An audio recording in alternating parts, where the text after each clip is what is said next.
Merci beaucoup, très chers amis de la presse de la liberté. Aujourd'hui, je vous ai invité pour faire une communication politique en rapport avec tous les polémiques qu'il y a sur l'affaire 15 millions. Mais au début, je vais faire un préambule par rapport à ce qui concerne la corruption. On peut partir, je crois bien. Il y a aujourd'hui plus de 80% des recettes qui échappent au trésor public de la RDC. Et la RDC est parmi les 5 pays les plus corrompus du monde. Yaoundé, Oyobatikagi, dans le régime de M. Kabila, donc tout ça parmi les 5 pays les plus corrompus du monde. Suite à la corruption, la RDC chaque année perd plus de 15 milliards chaque année de dollars, 15 milliards de dollars, pas de francs congolais, du fait de la corruption et des détournements des recettes selon les rapports de Luzo Lobambi en 2018. Succès dans les soucis de vivre une bonne gouvernance, non des slogans. Je propose, tant que citoyens congolais et acteurs politiques, la suppression par le gouvernement de tous les sous-comptes créés. Créer des sous-comptes moroboye, dans l'entreprise à l'État, dans la société, et même dans les institutions sous-comptes. Donc la suppression de tous les sous-comptes dans les entreprises, sociétés publiques, ainsi que toutes les autres institutions. En rapport avec l'affaire 15 millions, tous les balles étaient tirées vis-à-vis du directeur de cabinet du chef de l'État. Là, je vois M. Vital Kamerhe, en voyant qu'il avait suspendu le travail des inspecteurs. Mais le chef de l'État, même le chef de l'État, n'était pas d'accord dans sa procédure. Il lui a rappelé à l'ordre. Bolanda Kiango, dans la TV5, comment le président était clair. Le directeur de cabinet, c'était tout à fait logique. Babal Nyonso ils allaient tirer vis-à-vis Naé. Parce qu'il est le numéro 1 de l'administration du chef. On a fait de l'administration du chef. On a fait logique, donc c'est tout à fait logique quand il y a un flou. Batuba Kokako, Komeka, Kotanga Kombo ya Kamerhe. Parce que Yenda zo dirigé au Babengi administration du chef. Je regrette fort que nos amis de l'INC qui se disent, je dis bien qui se disent les enfants ou fils du pacificateur, puissent s'attaquer à ma personne. Boyoka polémique au Salamaki. Au moment où je ne suis pas l'unique à avoir parlé sur l'affaire Waya 15 millions.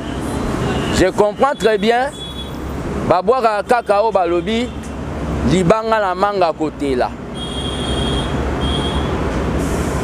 Bafongola ba mitraillette na bango contre ngai au moment na zangaka amote na lobi là ma 15 millions. Je regrette encore fort que les enfants du pacificateur deviennent gonflés. bandeko na biso INC bakomi un peu mapeka ya komata pour avoir appuyé politiquement l'UDPS na o babengi cash potokoma na o babengi alternance au moment où lui-même le pacificateur reconnaît que c'était en âme et conscience sans contrainte ou mendicité politique, demande politique. Il a reconnu lui-même, reconnaît que appui nae et pas fati et ala qui na conscience nae moko. Mais ses fils bakomi o babengi très gonflés. Il a lui-même, il s'est rallié au président Fati pour qu'il y ait aujourd'hui alternance. Pour terminer, je tiens à signaler, moi tant que tissérédiste, je tiens à signaler le plus grand faiseur des rois, c'est le peuple. Les faiseurs des rois, c'est le peuple. C'est le peuple qui vote. Pena vote, et il y a toujours eu une voix, un bulletin de vote et un bulletin de vote pour un candidat. La Bible nous enseigne, quand la main gauche donne, ce n'est pas mieux que la main droite sache. Oh, bande on a biso ya UNC ba pesa ki biso appui politique et comme il lokola ba tutu il faut baye bango que za bango nde ba pesa ki biso appui politique. Même Bible ezo condamné yango. Je regrette encore très fort que le soutien de nos amis de l'INC est devenu une chanson de Roland. Dans la communauté, Nzembu Moroboe, c'est qu'il faut épaisser sa biso déjà, ba cadre de pes, au babengi, maele, yakoye bake, lobby, tokora kende avec tous nos pieds bien assis dans l'élection au Egoyan en 2023. Tel que le président l'a dit, qu'on laisse la justice faire son travail. Je retire mes propos tenus lors de mon dernier interview vis-à-vis du DIRCAP Caméré. Bah, propos nanga en suivant ce que le président dit, que toute la justice est ça, Moussa Nango, je retire tous mes propos tenus vis-à-vis du DIRCAP Vital Kamerhe, les pacificateurs, dont je compte voir pour lui exprimer ça physiquement, s'il sera disponible. Qu'il y ait l'amour, pour terminer, qu'il y ait l'amour du président Lobaki, mon aya lingamingi eza amour, qu'il y ait amour comme il a dit, pour qu'il y ait bonheur, qu'il y ait l'amour pour qu'il y ait pardon, qu'il y ait l'amour pour qu'il y ait partage équitable de nos richesses. Enfin, qu'il y ait amour pour qu'il y ait la paix dans tous les coins du Congo. Que vive l'UDPS, que vive l'UNC, que vive Fativite, que vive Cash. Longue vie, Nakash. J'ai dit et je vous remercie. J'attends vos questions. Donc, vous pouvez répondre.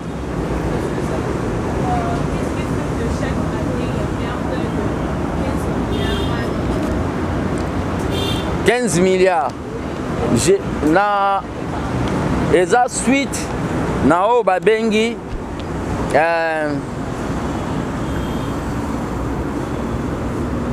esprit à détournement, corruption oyo ezalaki étatique n'importe à Kabila. N'importe à Kabila. Mais il y a une principale solution. Un politicien, ils ont vraiment bien été kakaroye au fingi. Vous comprenez? Au fingi. Mais il faut y appeler une piste de solution. Mbongo ane bunga rapport ezana ba sous-compte. Ba sous-compte ana na kati entreprise moto société et l'état to institution. Ba sous-compte ane go à la lame sous 10. Bona kenena o ba bengi explication facile. Soko keko luka mutu mo na veni mo numéro na bango eza 1A 1B EC EF okobunga pe facilement. To ezana ba bis 40 bis 42 bis. C'est ça le sous-compte. Proposition zali il faut ba créer ba bengi ba compte principal. Pe ba publier yango. Et go permettre na ba congolais nyon sur place baza ba banda kotala au DG na niveau ya DGI compte principal nango eza boye mbongo ekoti boye sous compte de Jésus la ça déjà compte mo balingi te peuple ayeba donc mutu mo pe mbongo ekokota na sous compte wana ayepa zon na ndenge ya kidiba peuple akotika akoyeba te mangamba ba sous compte ana yango nde ebomi mboka na régime ya Kabila biso lokola tolo baketo toye na babengi bonne gouvernance et sengeli tout ça là babengi ba compte principal est publié donc yango ndo moni ba 15 milliards ana et bandai ko bunga chaque année si ko multiplier 15 milliards fois 12 donc pendant 5 ans et zambongo ndenge ni banda ko bunga Congo makambo ya 15 millions mututu aza vrai congolais wazo linga suswa yo ka corruption na mboka te l'air beta imbunda il fallait ka condamner na ete lisumu nini nga asali po nga na condamner kyango na Afrique d'ici tomona Zuma quand il y a eu ba makambo etali mbongo juriste Malema zolobane na kati nga kuna lobaka na sanzete mais juriste Malema alobela Zuma na kati ya o babengi hémicycle na bango Zuma bani ko pesa ba justification juriste Malema telemi alobine arrête oza moyibi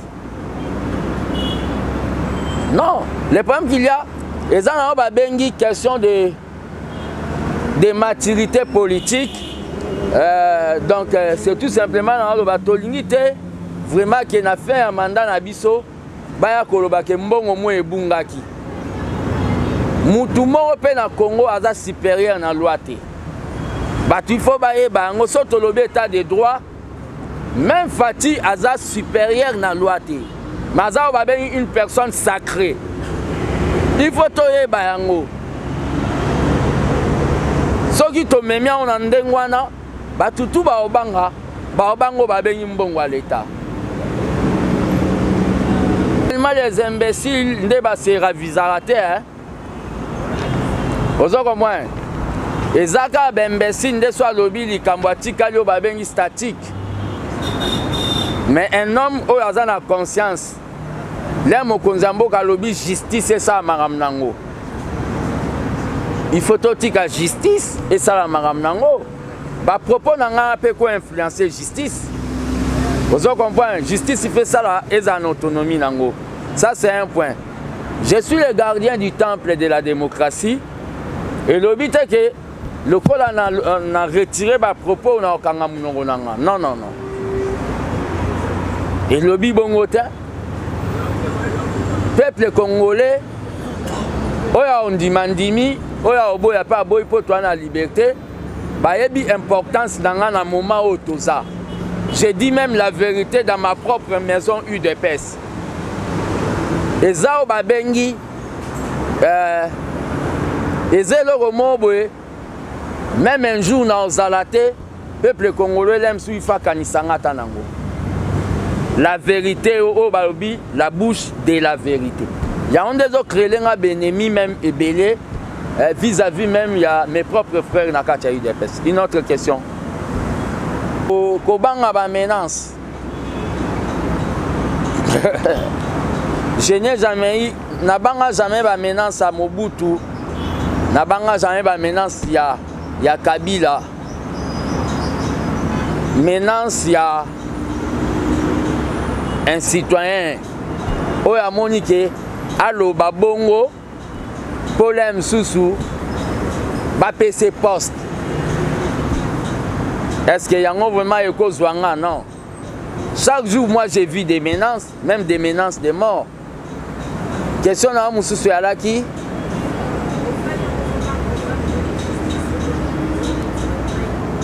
Ne me comparez pas avec Maïmou Kebaï. Moi, je suis un acteur politique. Maïmou Kebaï, c'est un journaliste. Oya genda koloba makambu na ye. Lem supo batuba yo kaye. Moi, je suis un acteur politique. Nazana a tout un combat. Et kolobana ke kobanga prison. Pour na lobby si o babenge lokomo ya transparence. Ce qui régime oyo ya biso. Et kokoma régime oyo ya oleba sala ndena lobaka. Esprit du peuple et comme esprit d'équipe, c'est-à-dire tel aïba, to couvrir, to lobate pour toza ta famille mon corps. Wana vraiment na souhaité na salata 5 ans en prison. Na ya kobima après régime wana. Ça je l'ai dit. Pe prison pe à la ramabete lobo bomi mutwa. To fingi mutu. Prison eza place ekendaka kopesa ba politicien grandeur. So ti serait d'accord soki ngana on a koma na esprit eza pona kota ba prison politique. So ti serait d'accord ba bengi na grandeur eza po kota ba prison politique. Da prison pe mo ya la ramabete so eza pona opinion na yo pesaki. Une autre question. Ba o bazwi ngo soki biso to ebeza 15 millions. Ba o baliaki ba o sanza. C'est là où maintenant je vais rebondir. C'est à ce moment-là je vais rebondir. Vraiment, bon sans ambon à 15 millions. Bon pesa biso ba congolais par na biso. Totika confusion. Fatia ye wana pona osa BRT. Fatia za ba bengi biki rouge. C'est-à-dire aza biki rouge na ba bengi régime à Kabila. Azola kisango éducation bo monde. Le long de toza bo to yebite. Soki ngana makambo esami na ba kanchati ya ba santé. So na lai monsieur Kabila mena kata makoloko kene na ba kanchati. Donc nga vraiment so na alaki na ngana kendete. Lelo constitution ezao ba bengi appliqué l'article moro baranda ko sauter ango le roi ba sauter page à Bible. Éducation au félé. Pe Fatia zongi si Congo oye komaki Congo la honte.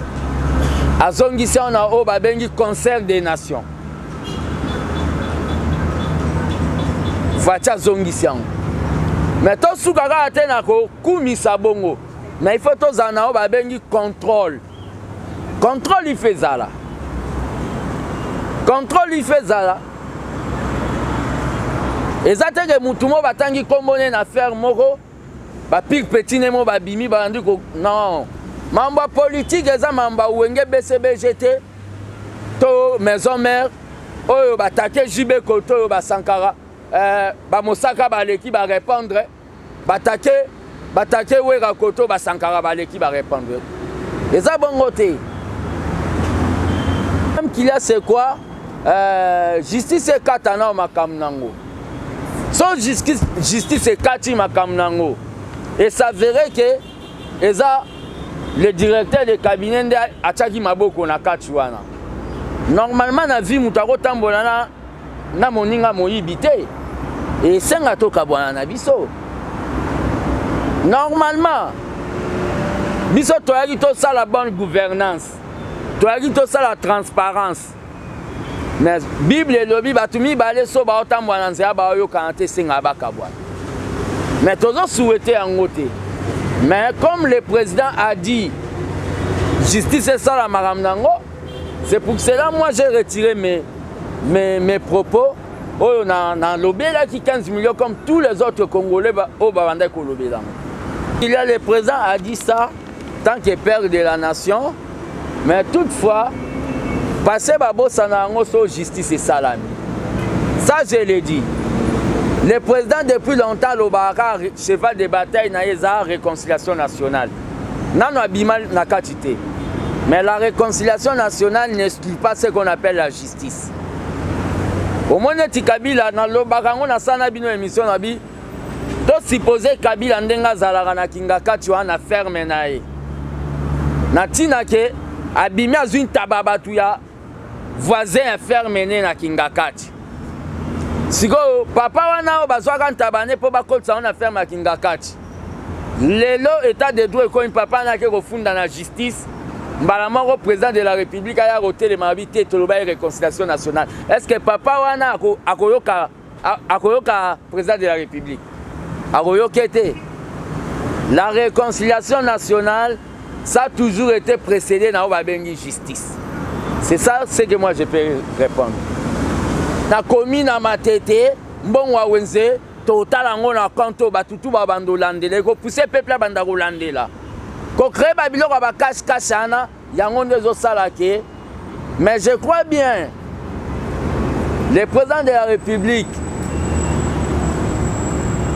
malheur même au ministre, oh bagoya na idée que ndapena zane babochab na bamende. On se retrouve au salaire 100 jours comme ministre, on se retrouve dans la justice pénamakal. Il y a des choses où on a pour ça. Lors il y a meeting, il y a Sainte-Thérèse. Dans le cadre de la contribution, honorable Massamba, ex-secrétaire général à l'IDPS, a fait sa contribution dans une enveloppe, il y a kaki. Quand je suis allé voir le président de l'UDPS, à l'époque, Fati a joué enveloppe wana, je ne sais même pas si c'est combien, compter mbongo wana so eza combien. Mais enveloppe en dollars, pour organiser meeting, il y a Sainte-Thérèse. Côté Mambambongo, man éducation, Fati a joué par Maman Marx, na Tshisekedi, côté Mambambongo, vous m'avez été. Après ça, mbongo wana bi compter mbongo yo, et ça pour la mobilisation honorable Massamba Pessi. On a vu ça.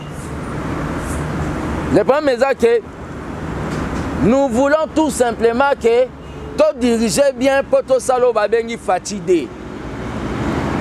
Toujours avec nos amis de l'INC. Vous comprenez? Parce que si nous gagnons aujourd'hui, peuple à Goloba, on ne change pas l'équipe qui gagne. Mais si nous échouons aujourd'hui, dans compte il y a cash. Le peuple à Goloba, on doit changer l'équipe. Parce que l'équipe a échoué. Donc, message Nangeza, message moi apaisement. Et je tiens à dire dans mignon sa presse, ça ne sert à rien si on a accordé interview. Au cas où le lobby pour batala, au lobby que fils mko a fingi nzambi. Pour batala au kaka. A tout cas fils mko 3 points de suspension ba otala kaka. Et ça ne sert à rien pe soko kei au salle mission na mutu mususu. OK kozwa maloba nanga mona loba ko komo sala ngo balance. Mais tiena no longia mutu wana te. Na oba benga rasoki miniature. Ozyo longi nanga otie yango. Na ebi ke nga batu batala anga. Mais ça ne sert à rien. De fois dans la mission sous nazo tala, na vandi boy matisinga attention na bi nga loba ki en erni. Mais mutuye moi ke asangisi ba biloko na ye, ba fumbwa na ba dongo na ba matembele, abeti na office mko wa panzi mboka. Ezo sala batu misuso balinganga ako piquer pe crise, yondo ko za responsable. Donc soto lingi to accorda yango nde bomoni na komi ko boya vraiment PLM ko tenir ba interview soko lingi to zala ba abonné na ba interview quand même tela nga ba titre bien ba keze belé ya batatiana to bana na ba mwa kala na ba fille na moni o to bana na ba mwa kala o telinga titre bien eza na ngoma kambu oyo batu ba otala. Mais je termine par relancer Nabatou. Appel Yao Babengi Banque du Progrès Social. Banque du Progrès Social, et la banque Tozo Sala pour soutenir le président Nao Babengi lutte contre la pauvreté. Bon, on a une de remettage dernièrement $300 et Tokenda na Kissen Soupé Topesa $100 selon des Batouazo PC là. Banque du Progrès Social les autres qui payent à la diaspora.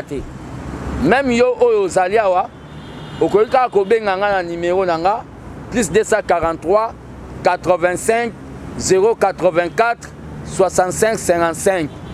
Numéro ana na roye biso ndenge nini okoki pesa mbongo wana. Malheur na bato bazoloba kenga na sala makambu pona zwa mbongo. Non.